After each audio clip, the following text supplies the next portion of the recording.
We have a trade update around Vooch and Lonzo Ball. We're going to be talking about the likelihood of either player being moved and what this means for the Chicago Bulls.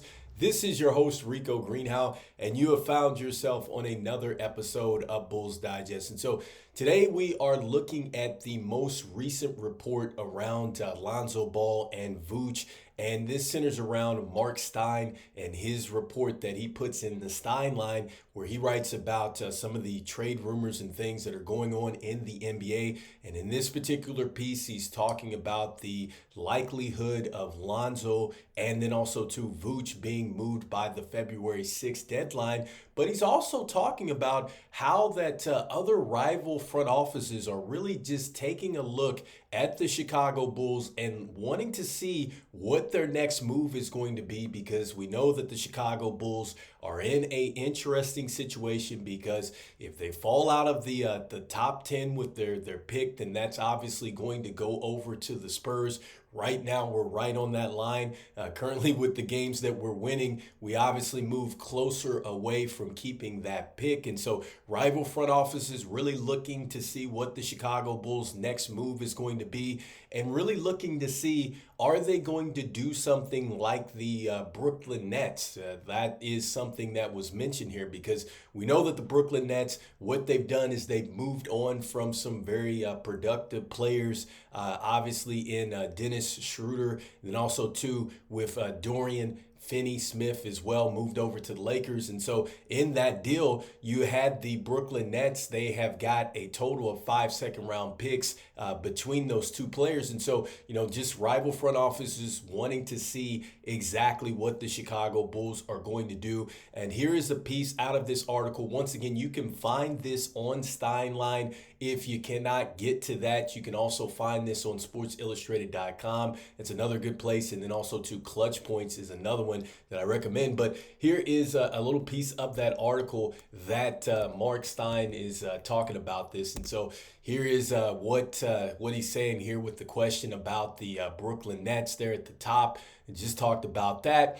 And then mainly the trade update here at the bottom, where it says that the Bulls are really expected to move on from Vooch and Lonzo Ball by the February 6th deadline. And so, just starting there, I think that between the three players that we talk about often, Zach LaVine, Vooch, Lonzo Ball, I think that out of those three, I do feel like that Vooch is probably going to be the most likely moved, in my opinion. And then I do feel like that Lonzo Ball is maybe right there with a close second. In fact, I think that as he continues to keep playing well like this, and then the minutes continue to keep increasing, I think you can argue that he's probably right there with Vooch. And so I just think with their contracts, it's very favorable, especially right now with this CBA. I just feel like that it's going to be a tough sell really to go out there. You're trading for Zach LaVine, who, don't get me wrong, he's having a good season, an all-star season, in my opinion. He continues to keep trending in the right direction. But for $43 million this season, $45 the next year, then you have a $48 million player option. I'm not sure that teams are going to want to jump in on that. And with Vooch and with Zach LaVine, look, with Lonzo, you have an expiring contract at $20 million. So that's half of what you would be doing in a deal for LaVine. And then also, too, the same is true with Vooch. Vooch is at 20 this year. He's at 20 and some change the next year. So I think that is something that teams definitely want. Then also, too, both of those players are really just players that you can probably immediately plug and play right now in your team, especially like when you look at a team that is reported as kind of zeroing in on Vooch, like Golden State. Like, I think that Golden State can get Vooch right now. And even with him being a defensive liability, the way that he's playing, I think that it's perfect for the cost as far as the contract is concerned. And then what he does for your team offensively, you want that. And defensively, you already have players around him that can really help him there. And so I also think that this is true with Lonzo Ball. I think if Lonzo were to go to any team that is in a winning situation right now, he is going to be able to impact that team. And he's showing that he doesn't need to be a starter. And I've talked about this before with Lonzo. I think he could be a player like a Sean Livingston type of player that Golden State had, where he was able to come off the bench. He could do some spot starts for you if need be, if there were some other injuries, but he can help you defensively. He helps you offensively as far as getting you into the right sets and things like that. He helps you with the pace. He can knock down shots. And you're starting to see the athleticism is really coming back because we're starting to see dunks and lobs and stuff like that. So yes, these players absolutely fit right now into a system. And so I think that yes, these two players would be players that you do move on from. And I just think that the bottom line for the Chicago Bulls is this.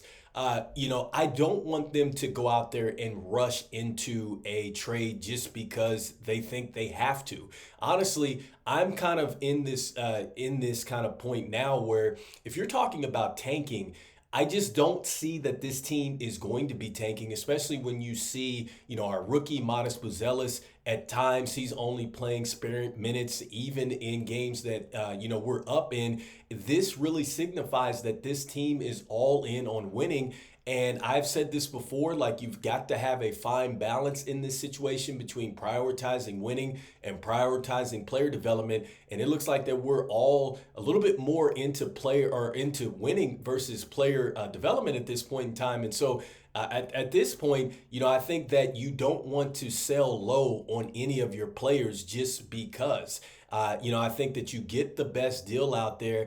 And I just feel like regardless of what the Chicago Bulls do, I don't mind them staying, just where they are right now. If that's fine. If you're not going to sell low, that's perfectly fine. I'm okay with that. But don't just go out there and sell low. Don't just go out there and take a trade that just maybe makes sense for a year or two, but it doesn't necessarily address the long-term fit, because there's no sense in getting players back, that you have a commitment to that don't necessarily fit around maybe your young core that you're expected to have, whether it's Josh Giddey, Ayo, Kobe, Julian Phillips, Modest, whoever it is that you have to make sure that it all fits well and don't just make a trade that it just doesn't fit. And that's my thing. And then also too, when you look at it, when you look at the Brooklyn Nets and what they're doing, yes, they've given up these two productive players and they've gotten five picks back, But in total, they have 31 picks. They have 15 first-round picks. They have 16 second-round picks. That clearly signifies to me that this team is wanting to go into a rebuild and they have the draft capital to do so. The Chicago Bulls need to be thinking of that if they are making these type of trades for these type of players that are producing at this point in time, because heck, look at the Boston Celtics when they made their trade with the Brooklyn Nets. They made their trade there. It clearly looked like the Nets had won that deal, but at the end of the day, the Boston Celtics really won. They traded their head coach Doc Rivers too as well, and they got the picks, and that turned into Jason Tatum and Jaylen Brown. So this is what I'm saying. You got to have a front office that has a plan. So no matter what the Chicago Bulls do, you need to make sure you have a plan as to something that makes sense for the long term with this team. You do not want to go into any deal and just do it just because, and then also too, just because it's this 2025 pick that you might lose. Because if that were the case and you were really focused on this 2025 pick, then, you probably would have done something, a while ago, in my opinion. And I know, players had to play up to their trade value and all this stuff. I get it, with injuries and then, just shooting slump and all that stuff like that. But these players have recovered from that. And so if the Bulls wanted to move on, I think they could have. Now, I'm not urging them to rush into a deal. I'm not saying that. But I also don't think, too, that you attach assets to move these players. That doesn't make sense, especially when you're trying to build this thing out long term and turn it into a contender. So anyway, let me know in the comments what you think about this recent news from Marc Stien. Do you expect that the Chicago Bulls will, in fact, move on from Lonzo and Vooch by the February 6th trade deadline? Do you feel like, no, the Chicago Bulls are going to just really stand pat and they're not going to make any moves? Excuse me. I'd love to know what you're thinking in the comments out there. Just want to thank everybody out there for liking, sharing, and subscribing to the content. It means a lot to us here as we try to reach our goal of 5,000 subscribers by the end of the NBA season out there. And I just want to let you know about 66.8% of you that watch are not subscribed to the channel. So make sure that you go ahead and slam dunk on that subscribe button for us. And look, even though the Chicago Bulls are going to probably have a lot of these trade rumors, we're going to be talking about this stuff more and more. And keep in mind that this stuff that's coming out, it's strictly rumors. Like, we don't know what's really going on. Nobody's come out and said that this is what is happening. Who knows what's going to happen? But the bottom line is that the Chicago Bulls, you do not want to attach assets. You don't want to sell low, and you absolutely need to have a plan of action as you move forward in any trade. It has to make sense for the long-term build of this team to get it hopefully back to being a contender once again. So as I usually say, go Bulls, and I will see you on the next one. Peace.